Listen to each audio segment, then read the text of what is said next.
원내 정책수석 김미애입니다. 원내대표께서도 말씀하셨는데 조금 더 부연하겠습니다. 코스피 9천, 이 숫자 뒤에 무엇이 있는지 이재명 정부는 알고 있습니까? 특히 국민연금입니다. 최근 해외 투자은행들은 국민연금의 국내 주식 비중 확대와 리밸런싱 유예가 시장 왜곡과 환율 불안을 키울 수 있다고 우려하고 있습니다. 실제 코스피는 9천선을 돌파했지만 원달러 환율은 여전히 1,500원대에 머물고 있습니다. 주가는 사상 최고치를 경신하는데 원화 가치는 약세를 보이는 비정상적 신호가 나타나고 있는 겁니다. 더욱 우려스러운 것은 과정입니다. 이재명 대통령은 지난해 국민연금 업무 보고에서 국내 주식 비중 확대를 언급했고 이후 국민연금의 국내 주식 목표 비중은 14.9%에서 20.8%로 상향 조정됐습니다. 국민연금은 정부의 정책 수단이 아닙니다. 1,800조 원에 달하는 국민의 노후 자금입니다. 국민연금법은 기금 운영의 독립성을 명시하고 있습니다. 그런데 시장 상황에 따라 독립적으로 운영돼야 할 국민연금이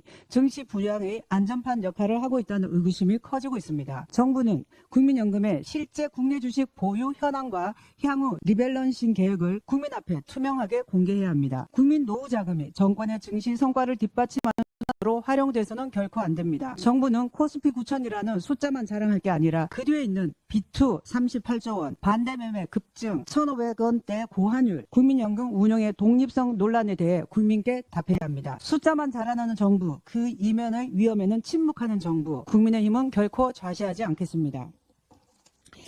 이재명 대통령은 지방선거 직후 국민의 경고를 겸허히 받아들이겠다고 했습니다. 그렇다면 국정 운영의 태도와 방향부터 달라져야 합니다. 그러나 현실은 정반대입니다. 민주당은 대통령 관련 의혹과 직결된 공소 취소 특검을 추진하면서도 참정권 훼손 사태에 대한 성력 없는 수사의 전제 조건인 야당의 특검 추천권은 받아들이지 않고 있습니다. 법사위원장 문제 역시 협치의 의지를 찾아보기 어렵습니다. 부동산 정책도 마찬가지입니다. 지난 1년간 서울 아파트 매매 가격은 13%, 전세 가격은 11% 가까이 상승했습니다. 이재명 대통령은 정부 정책에 저항하면 손해를 볼 것이라고 했지만 결과는 집값 상승과 매물 부족이었습니다. 그런데도 정책이 성공했다고 자평하며 보유세 인상까지 거론하고 있습니다. 전세에 대해서도 대한민국에만 있는 일종의 사금융이라며 사실상 축소를 정상화 과정으로 보고 있습니다. 탈모 급여화 추진도 우려스럽습니다. 건보 재정은 한정되어 있습니다. 지금도 만성 골수성 백혈병 환자들은 산정 특례 탈락으로